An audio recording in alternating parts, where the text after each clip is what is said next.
뉴스를 만들어내는 뉴스, 이슈를 끌고 가는 이슈. 아침을 여는 정통 아침 시사. YTN 라디오 김호성의 출발 새아침.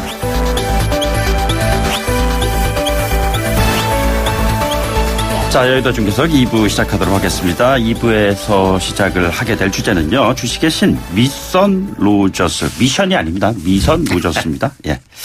아시죠? 헌법재판소 재판관 후보자에 대한 이야기입니다. 이 미선 후보자가 가진 주식 보유액 어떻게 보십니까? 먼저 백 의원님 먼저 말씀해 주시죠. 예, 제가 어떤 대한민국 어느 국민이 주식을 가져서 안 된다는 법이 없기 때문에 주식에 대해서 이런 이야기 있습니다만 그분이 담당해야 될 국가기관의 성격이 이제 헌법재판관 아닙니까? 그러면 양심과 법률의 바탕에서 독립해서 심판해야 된다 이런 부분이 있는데. 네네.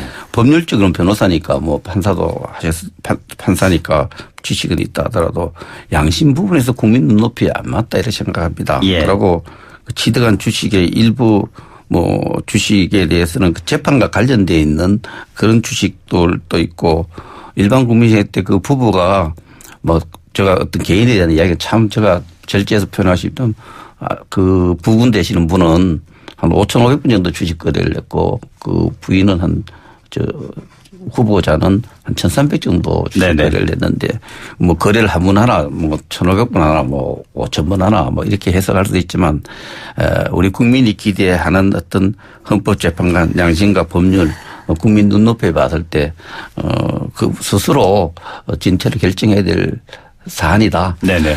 우리가 이 명예와 돈이 있으면은 이 둘을 가지려는 이 사이에 안 맞거든요. 네네. 헌법재판관은 사실 변호사가 돈을 많이 벌 수 있는 사람이 가서 명예를 지키면서 대한민국의 어떤 헌법 가치를 지키는 직장이지. 예.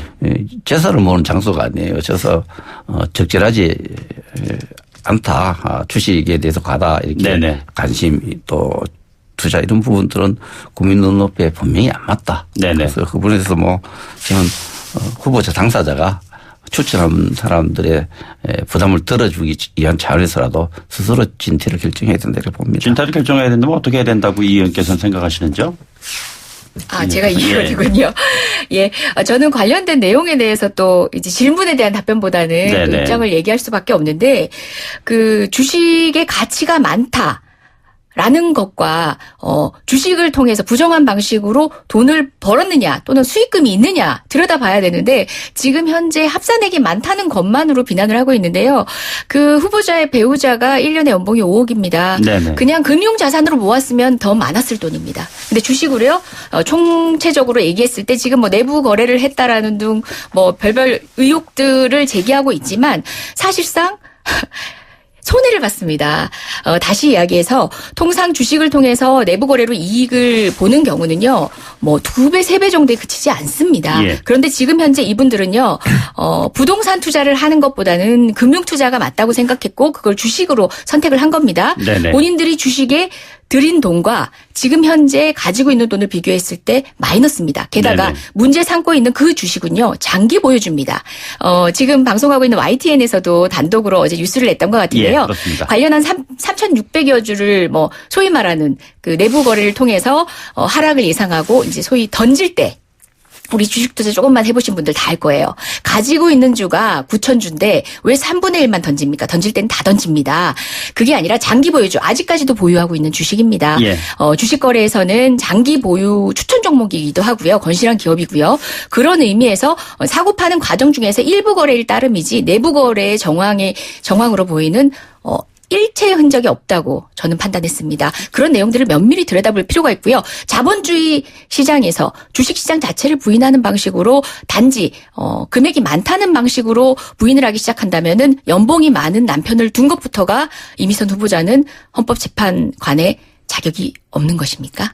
수비에 대한 오 의원님의 공격. 제가 청문위원이었습니다. 네네. 네, 청문회를 직접 제가 했고요. 저는 이제 주식 문제만 굉장히 불거졌는데요. 다른 각도에서 좀 보면 그냥 평범한 22년 동안 법관 생활을 해온 판사입니다. 그리고 이분이 그 외에 예를 들어서 주식의 문제가 아니었어도 도대체 왜 헌법재판관이 되어야 되는지에 대해서 단 하나라도 찾기가 굉장히 어려웠어요. 그러니까 그냥 단순히 그냥 40대 여성의 지방대 출신이라는 헌법 재판관들에 대한 구성의 다양성 등만을 놓고 그리고 주변의 인맥들을 통해서 찾다 보니 그냥 무리하게 사람을 찾은 것이 아니냐라는 생각을 가질 수밖에 없고요. 기본적으로 이 주식의 문제는 주식을 많이 보유했다라는 것에 대해서 그냥 청와대가 이거는 남편이 했기 때문에 아무런 문제가 없다라고 하는 인식, 그 정무적 판단도 저는 동의하기가 어려워요. 대한민국 국민들이 42억 원의 재산 중에 35억을 83%를 몰빵해서 그것도 결과적으로 코스닥 주식을 갖고 있다라고 하는 것에 그냥 단순히 그럴 수 있겠구나라고 어떻게 생각합니까?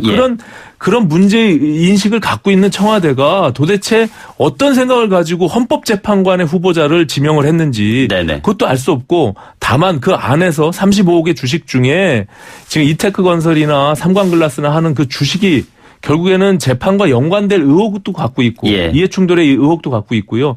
또 공시 전에 매도하거나 매수했던 이런 부분들을 보면 상당히 의혹을 갖고 있어요. 2월 1일 날 작년 2월 1일 날 2,700억 원의 이테크건설이 건설 수주하는 그 공시 직전에 34회에 걸쳐서 남편이 매수하게 되고요. 또 이미선 후보자의 경우는 5번에 걸쳐서 5천만 원, 즉 전부 합쳐서 7억 원에 대한 금액을 매수하게 됩니다. 그 공시가 나가자마자 그 다음에 41%의 주가가 폭등하게 돼요. 이랬을 때 결과적으로 시세 차익에 대한 것을 실현했느냐 안 했느냐가 중요한 것은 아니고 여기 뭐 법조인이 계시니까 잘 알겠지만 자본시장법에서는 내부 거래를 만약에 그 정보를 이용해서 거래를 했다면 이 자체가 굉장히 의심이 가니까 이것은 어찌 보면 조사해 볼 대상이 된다는 거예요. 제가 이유정 그 전 헌법재판관 지금 기소됐습니다. 자본시장법으로 인해서. 이때랑 똑같아요. 내용이. 발언하는 모습도 비슷하고 자기는 부동산에 대해서는 잘 모르고 결국엔 주식을 선택했다라고 하는 것도 굉장히 흡사한데 저는 이런 인식 속에서 왜 무리하게 청와대가 이 사람을 지명을 하고 강행을 했는지 그 자체가 굉장히 의심스럽습니다. 자, 그럼 청와대 책임론 뭐 나오는 것 같은데요. 제1야당의 백승주 의원님 말씀 좀 듣죠. 그렇습니다. 저는 정부 시스템상으로 주요 인사의 내정자의 그 사전에 검증을 해야 될 부서가 이제 민정수석실이죠. 민정수석실이 지금 국회가 해야 할 일에 굉장히 관심이 많아요. 뭐 공수처 신설이라든지 이런 거는 사실 국회의 기능입니다. 법무부의 기능이고 검증을 좀 더 철저히 해야 될 자기 직분을 다하지 못했고 그것이 결국은 이제 장관 후보자들의 2명이 낙마하고 또 이런 논란이 생겨서 헌법재판관 참 국민들 축제 속에 합의 속에서 선출돼야 되는 거 아니에요?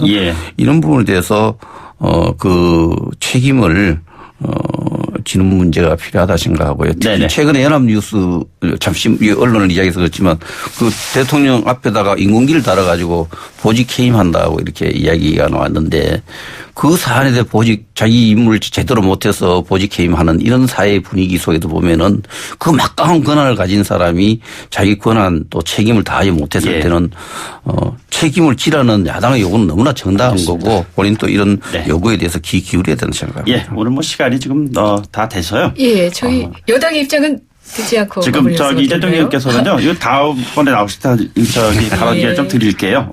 일단 오늘은요. 더불어민주당의 이재정 의원, 자유한국당의 백승주 의원, 바른미래당 오신환 의원 세 분으로부터 말씀 들어봤습니다. 다다음 주에 좀 기회가 되시면 많은 발언 기회 드리도록 하고요. 오늘은 여기서 마쳐야 될 것 같습니다. 세 분 고맙습니다. 감사합니다.